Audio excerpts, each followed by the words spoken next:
រឿងខ្មោចព្រាយអសូរកាយ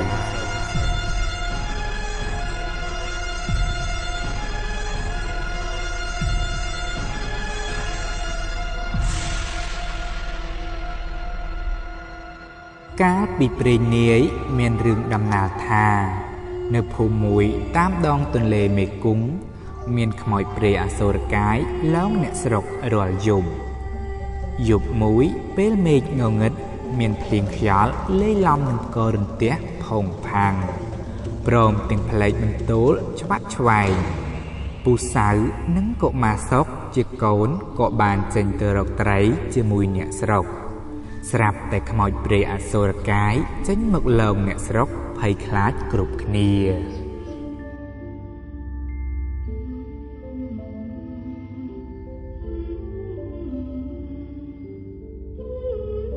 ជាច្រើនថ្ងៃកន្លងមកដោយភ័យខ្លាចនឹងខ្មោចព្រាយអសូរកាយវាលងបន្លាចផងនិងហូបទឹកល្អក់ពេលអ៊ំទូកទៅរកអូសមិនបានដាំផងនោះពេលត្រឡប់មកដល់ផ្ទះវិញពូសៅចាប់ផ្ដើមក្អួតផងរាក់ផងដោយជំងឺអាសន្នរោគតែមួយយប់ក៏ស្លាប់ចោលប្រពន្ធនិងកូនក្នុងគ្រានោះទៅ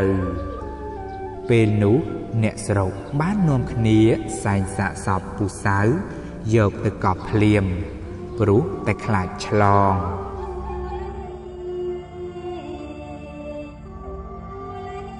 នៅយប់មួយនោះចៅសុកស្ដាប់ឮសំឡេងព្រះសង្ឃសូត្រធម៌ឮល្វើយធ្វើឲ្យចៅសុកនឹកឪពុកយ៉ាងខ្លាំងដោយទ្រាំមិនបានចៅសុកក៏ដើរលបសំដៅទៅភ្នូររបស់ឪពុកដែលកប់នៅជិតវត្តដោយមិនឲ្យមីងសែមជាម្ដាយដឹងឡើយពេលដែលដើរទៅដល់ក្រោមដើមពោធិ៍ធំមួយស្រាប់តែគាត់ឮសំឡេងស្រីស្រែកបំពេកូនធ្វើឲ្យចៅសុកព្រឺក្បាលនិងភ័យខ្លាចយ៉ាងខ្លាំង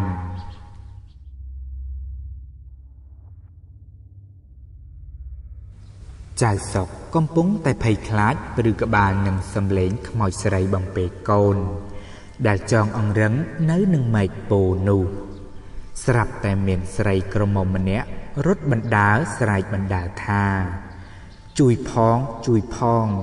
ស្អីធំណាស់នៅអង្គុយលើដំបូលព្រះវិហារចៅសុកក្រឡេកឃើញក៏ស្រែកទាំងភ័យស្លន់ស្លោពុទ្ធោខ្មោចអាក្រក់ធំណាស់រំពេចនោះស្រាប់តែបាត់នាងស្រីក្រមុំនោះរកមិនឃើញឡើយ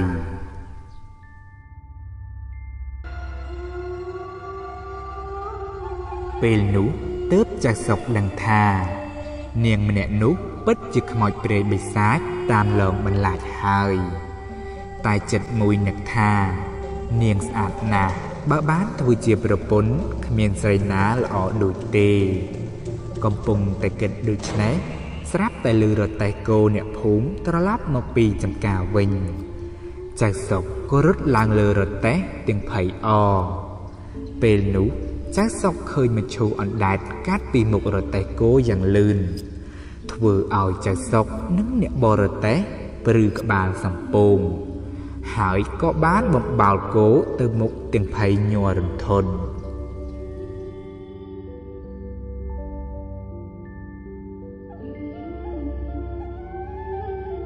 ពេលចៅសុកទៅដល់ផ្ទះវិញស្រែកហៅរកម្ដាយមិនឮឆ្លើយក៏ឡើងទៅលើផ្ទះភ្លាមតែបែរជាឃើញស្រីស្អាតកំពុងតែរៀបចំទឹកក្តៅទឹកត្រជាក់សម្រាប់ខ្លួនគេទៅវិញចៅសុកត្រេកអរណាស់ក៏ទៅអង្គុយជិតនាងមួយសន្ទុះក្រោយមកស្រាប់តែស្រីស្អាតคล้ายទៅជាយាយចាស់មួយរំពេញ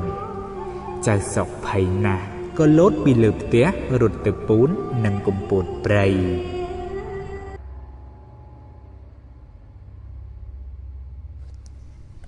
ពេលនោះស្រីបិសាចអសូរកាយវាលោតទៅតាមចៅសុកមួយរំពេញ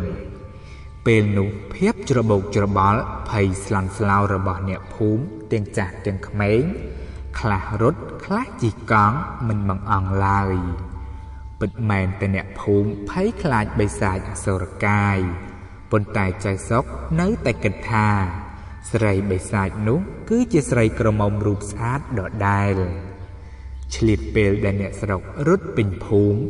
ចៅសុកក៏រត់សំដៅទៅផ្ទះខ្លួនភ្លាម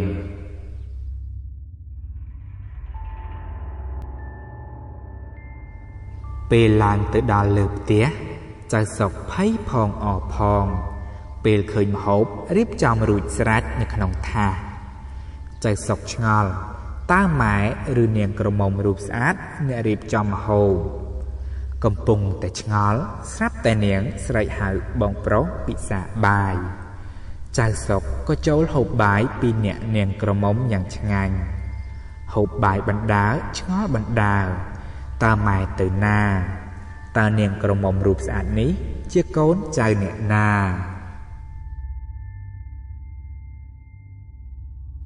ធ្វើដូចម្ដេចបាននាងជាភរិយាចៅសុកនឹកឃើញថាខ្ញុំត្រូវតែហូបបាយឲ្យហើយមុននាងចៅសុកធ្វើជាប្រញាប់ទៅរែកទឹក